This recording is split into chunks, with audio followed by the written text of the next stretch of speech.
Salut les loups, aujourd'hui vidéo sur les annales akashiques. Merci Marie et son amie qui ont bien voulu récolter toutes les questions. Du coup, c'est des questions, vos questions à vous, et je vais y répondre en tout cas à celles auxquelles j'aurai le droit de répondre et où on me donnera les réponses parce que bien sûr, je n'ai pas réponse à tout. On est parti, je vais les lire au fur et à mesure pour en louper aucune. Donc première question, qui a créé les annales akashiques? Alors je donne les réponses des guides que j'ai en clairaudience, ils disent que c'est la même force, donc ils ne parlent pas de personne, ils disent que c'est la même force que celle qui a créé le monde et que c'est l'amour. Où se trouve-t-elle? Trou noir, univers, autre dimension. L'image du film Interstellar à la fin, quand il passe dans le trou noir, a-t-elle un lien? Alors, c'est pas un trou noir, c'est un monde parallèle dans une vibration différente.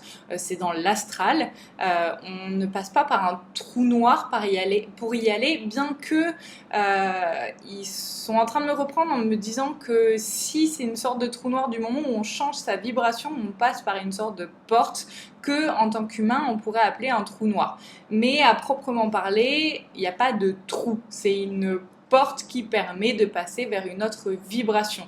Et on peut accéder à cette porte, ou en tout cas la traverser quand on change notre propre vibration en nous. On n'a pas conscience de traverser une porte. Ce n'est pas une porte comme on l'entend en tant qu'humain. Et l'image du film Interstellar, franchement, je t'avoue que je l'ai vu il y a super longtemps, à sa sortie, et vu que j'ai la mémoire de Dory, je me rappelle plus de la porte. Donc je sais plus du tout, voilà, j'en ai pas le souvenir, je pourrais pas te dire si ça a un lien ou pas. Y a-t-il vraiment qu'une seule bibliothèque, j'ai du mal ce matin, c'est dimanche, y a-t-il vraiment qu'une seule très grande bibliothèque identique pour tout le monde? Oui! Il n'y en a qu'une seule pour notre plan à nous. Il y a d'autres bibliothèques pour d'autres plans, mais pour notre plan à nous, le plan de souffrance qu'on appelle en tout cas la Terre, oui, il n'y a qu'une seule bibliothèque. Que faut-il faire pour avoir l'autorisation d'y aller et de consulter les livres? Être amour, dans un premier temps, c'est une bibliothèque auquel on ne peut accéder si on n'est pas amour. On ne peut même pas, comment dire, il n'y a pas de droit d'entrée. C'est pas comme quand on va en boîte et qu'on nous dit non, t'es pas assez bien habillé.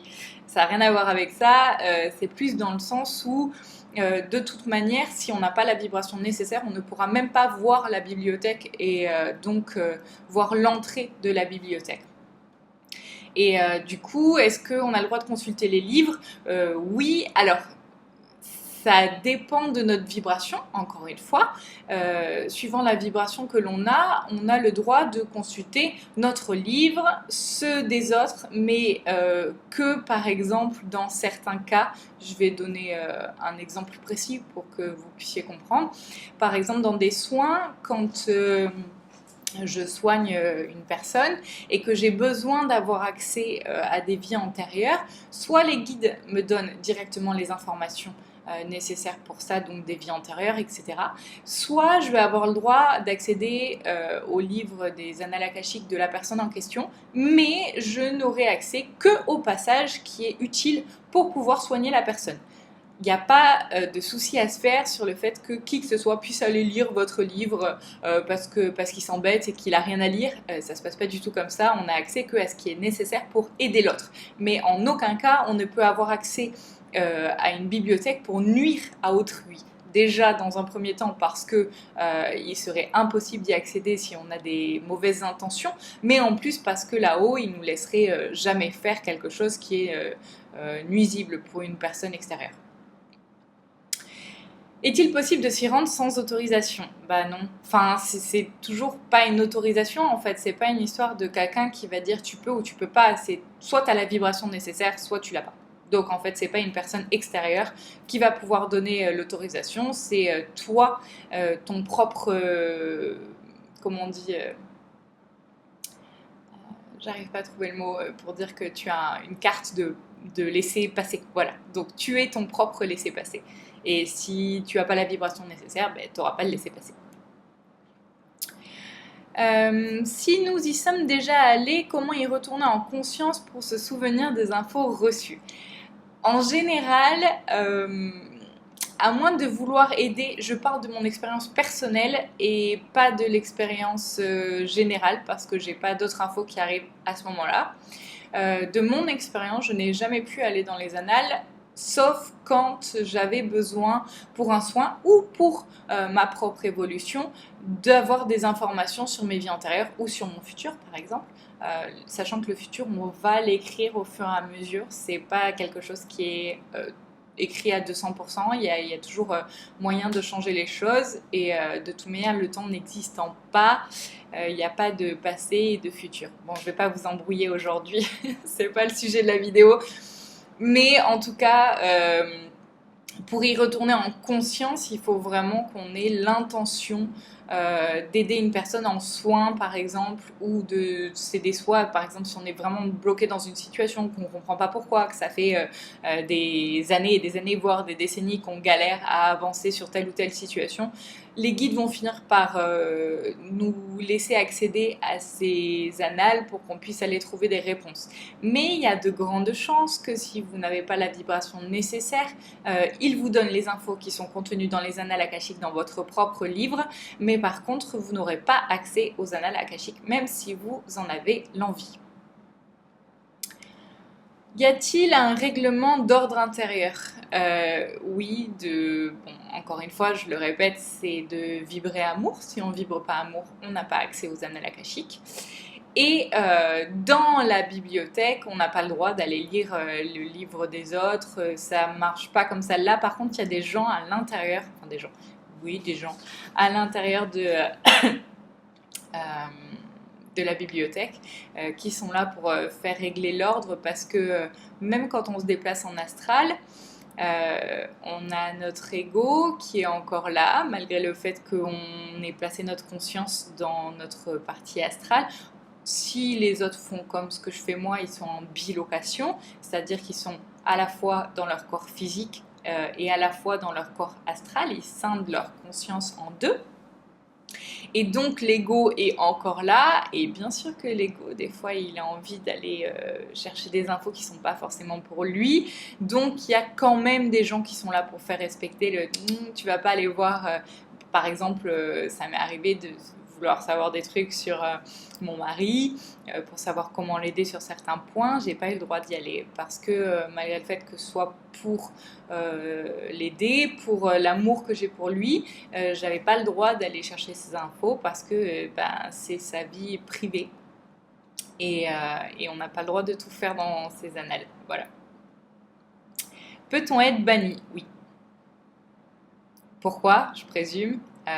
Parce que si un jour, par exemple aujourd'hui je suis amour, demain je peux ne plus l'être. Et bien sûr, je serai bannie des annales. En tout cas, c'est pas que quelqu'un va me bannir. Encore une fois, on est notre propre laissez-passer. Donc, c'est-à-dire que je me serai bannie toute seule. En quelle langue sont écrits les livres? Dans la tienne. C'est une langue énergétique. Je vais essayer d'expliquer ça en mots humains. C'est comme quand les âmes nous parlent, en fait, par exemple, quand j'avais parlé à Whitney Houston ou autre, ils parlaient anglais et pourtant je les entendais en français parce qu'en fait, c'est leur vibration qui interfère avec la mienne. Donc j'ai comme un traducteur intégré à l'intérieur de moi qui va faire que peu importe la langue dans laquelle je vais recevoir l'information, je la comprendrai dans la manière la plus simple qui puisse être pour moi, à l'instant présent. Je présume que dans mes autres vies, c'est pas je présume, c'est je suis sûre, j'ai parlé d'autres langues, donc je serai peut-être capable de comprendre d'autres langues, mais là, c'est pas le sujet. Le but, c'est que la compréhension soit faite le plus rapidement possible. Donc, on a un traducteur intégré et c'est exactement la même chose pour les annales akashiques. C'est écrit dans la langue que tu es capable de percevoir. C'est une vibration dont tu as un décodeur intégré à l'intérieur de toi. J'imagine qu'ils sont compréhensibles par ceux qui les lisent, mais parce qu'ils sont écrits dans une autre langue qu'on comprend ou parce qu'on nous donne accès à la langue dans laquelle ils sont écrits. Ben voilà, c'est ça. Tu as un décodeur. Elle regroupe toutes nos connaissances, mais aussi des autres dimensions, peuples extraterrestres, planètes. Non, justement. On a notre annale akashique en tant qu'être humain, qui vivent en tout cas une expérience humaine à l'heure actuelle ou qui ont vécu des expériences humaines. Par exemple, un extraterrestre qui vivrait une expérience humaine actuellement aurait un livre akashique pour son expérience humaine ou pour toutes ses vies humaines qu'il aurait eues ici, mais il aurait d'autres livres akashiques. Ça se nommerait pas akashique puisque les annales akashiques, il n'y en a qu'une. Il y a d'autres annales qui ont d'autres noms. Mais en tout cas, les akashiques, il n'y en a qu'une. Et donc, par exemple, un extraterrestre aurait un bouquin dans les annales akashiques et un bouquin, un registre dans d'autres annales ailleurs. Qui sont les gardiens et quels sont leurs rôles? Alors, j'ai pas le droit de dire qui ils sont. Ils viennent de me dire tu ne dis pas, d'accord? J'ai même pas leur nom, je les entends juste, je n'ai moi-même pas accès à ce genre d'informations. Et leur rôle, c'est que que chacun ait les infos qu'il soit capable de gérer et que ça n'est pas que personne ne puisse s'en servir pour agir contre autrui. J'espère que j'ai bien traduit, c'est comme ça, enfin, j'ai essayé au mieux de faire passer ça, voilà, vous me direz si vous avez compris. Tout le monde peut-il accéder aux annales ou faut-il une sorte d'initiation comme au Reiki? Tout le monde peut y accéder, mais c'est toujours l'histoire de ton propre laisser-passer. Soit tu as la vibration nécessaire et tu as l'utilité de ces annales, c'est-à-dire que c'est quelque chose qui va vraiment pouvoir t'aider et dans ton évolution et dans l'évolution par exemple de la personne que tu vas vouloir aider. Si ce n'est que pour ton mental qui a envie d'avoir des infos par question de curiosité, non, tu n'auras pas accès. Donc en fait, il n'y a pas d'initiation, mais il y a une vibration à avoir. Donc quelque part, c'est un peu comme une initiation à la vie, quoi. Si nous y avions accès, mais pas en conscience, ce serait donc complètement inutile? Absolument pas. Ce n'est pas parce que ton mental n'est pas conscient que ton âme ne retient pas l'info. Et si c'est inutile pour notre vie terrestre, pourquoi nous y aurions-nous accès? Non, mais c'est jamais inutile. C'est inutile pour le mental qui va se dire je m'en rappelle pas donc je vois pas l'utilité, mais la conscience elle se rappelle bien justement de ce qu'elle est allée voir parce que c'est elle qui y va, c'est pas le mental. Enfin, ça dépend si on est en bilocation ou pas. Mais dans tous les cas, il y a forcément une utilité parce que c'est la conscience qui va justement se rappeler et donc influencer le mental dans ses actions au quotidien. Je suppose qu'il y a des personnes qui ont eu accès à leur propre livre. Qu'est-ce que ça a changé pour eux? Peut-on le regretter ou est-ce enfin la révélation? Je ne sais pas qui a eu accès à son livre. Je vais parler de mon cas puisque c'est tout ce que je connais. J'y ai eu accès, je m'en suis souvenue le matin parce que c'était en astral dans un rêve conscient, enfin dans une sortie astrale consciente en pleine nuit. Je ne l'ai pas regretté, mais je me rappelle que le lendemain, je me suis souvenue de ce qui avait été écrit et maintenant, je t'avoue que je serais incapable de te le redire. C'est comme si on m'avait donné l'occasion de m'en souvenir à mon réveil et dans la journée, on me l'avait enlevé, genre, il faut que tu te rappelles juste un petit peu pour savoir que tu y es allé, pour savoir ce que tu as pu voir et après, je sais pas, l'info s'est dissipée. Et je ne l'ai pas regretté, mais en tout cas, je sais que ça influence beaucoup notre manière d'agir avec le cœur ou non dans le quotidien. Je ne pense pas qu'on puisse le regretter. C'est pas comme certaines personnes qui vont voir des voyants et qui après le regrettent parce que le mental est super accroché à ce que le voyant leur a dit et qu'ils n'arrivent pas à passer au-delà en se disant que c'était juste une info, que c'est pas forcément une vérité totalement établie. Ce qu'on fait en voyance, petite parenthèse, quand on tire les cartes, c'est au moment T. Donc, c'est-à-dire que, par exemple, si on doit réussir tel ou tel examen et que je dis à un patient, bah oui, c'est bien parti, les cartes disent qu'il y a réussite à cet examen et que la personne arrête totalement de bosser, il y a des chances qu'elle ne l'ait pas, puisqu'elle aura changé la donne de départ. Et c'est exactement la même chose pour les annales. Si on écrit des choses pour le futur et qu'au final, on arrête totalement, le mental décide totalement d'arrêter ce qui était mis en place jusqu'à présent, il y a des chances que ça change. Mais après, de là à le regretter, ça ne m'est pas arrivé et je ne peux pas parler au nom des autres. De quelle manière peut-on agir dessus pour écrire notre propre histoire? Du moins, est-ce possible? Alors, c'est pas genre je vais aller écrire mon histoire en me disant que je vais rencontrer un mec super riche avec qui j'aurai plein d'enfants, que je serai trop heureuse. Ça marche pas du tout comme ça. Ça, c'est le mental qui a besoin de s'identifier à des choses matérielles dans ce monde d'incarnation. Ça passe pas comme ça va plus être des choses du genre je décide d'expérimenter telle ou telle blessure parce que je pense que même si c'était pas prévu avant mon incarnation, finalement ça va pousser plus loin mon évolution et ma compréhension des choses dans tel ou tel domaine, donc je décide. C'est au niveau plus émotionnel et pour l'ouverture du cœur. Il y aura pas, c'est pas une écriture de voilà de choses matérielles. Et donc oui, c'est possible. Après, pour le faire, c'est toujours pareil. C'est si on a la vibration nécessaire et si moi, il y a des fois où j'y ai eu accès pendant un laps de temps, j'y avais plus accès parce que j'avais une baisse de régime, j'étais fatiguée, j'avais plus la vibration. Donc voilà, on n'y a pas accès tout le temps. C'est pas un open bar genre tu as eu accès une fois, ça y est, tu as une carte de fidélité, tu peux y aller quand tu veux. Donc non, ça ne marche pas du tout comme ça. Et désolée pour le petit scotch. Du coup, voilà, ce qui est important, c'est de bien faire, de bien augmenter sa vibration. Et après, l'intérêt, donc la question c'était, donc est-ce que c'est possible d'agir? Oui, c'est possible d'agir sur ces annales akashiques et de faire en sorte que d'écrire des choses, mais que si cela est nécessaire pour notre évolution, comme d'habitude. Une autre personne que nous peut-elle accéder à notre livre avec notre autorisation? Oui. Sans notre autorisation? Non. Avec l'aide de ses guides ou par elle-même, avec l'aide des guides de la personne. Donc par exemple, toi tu pourrais donner l'autorisation à quelqu'un, pas ton mental, ton âme, et ce seraient tes propres guides qui amèneraient la personne dans les annales pour trouver l'info nécessaire.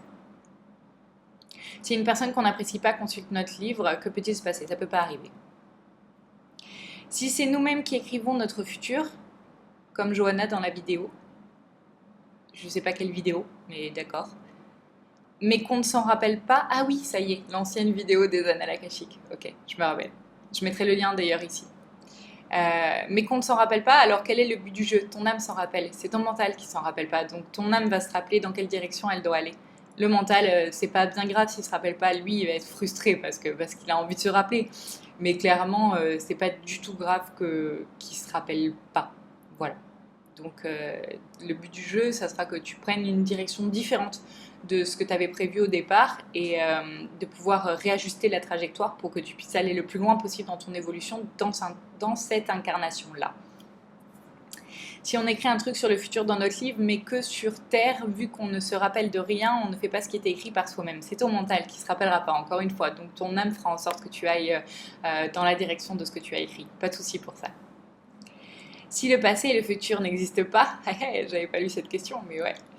Car notion que terrienne et que nous avons toujours notre libre arbitre, les pages de notre livre peuvent constamment changer. Ouais, exactement. Elles vont pas changer toutes seules, c'est toi qui vas aller là-bas pour réajuster la trajectoire, voilà, de la vie que tu as décidé de prendre, de ce que tu as décidé d'apprendre dans cette incarnation terrestre. Mais ça peut changer, je vais pas dire constamment, parce que à l'échelle du temps humain, notre incarnation est très très courte. On a beau se dire qu'on vit 70 ans, au final, sur l'échelle du temps, c'est une infime partie. Donc, je vais pas dire constamment, c'est pas tous les jours, ah, t'es en train de changer. Non, mais plusieurs fois dans la vie, oui, ça peut changer et on peut réajuster la direction dans laquelle on avait décidé d'aller avant incarnation. Donc, voilà, rien n'est figé dans le temps et rien n'est figé non plus de manière immatérielle et au niveau de la conscience. Voilà. J'espère que j'aurai bien répondu, bien, en tout cas que ça aura été assez clair et que j'aurai bien compris les questions. Si vous en avez d'autres, n'hésitez pas et puis je répondrai dès que possible dans les commentaires de la vidéo. À très bientôt!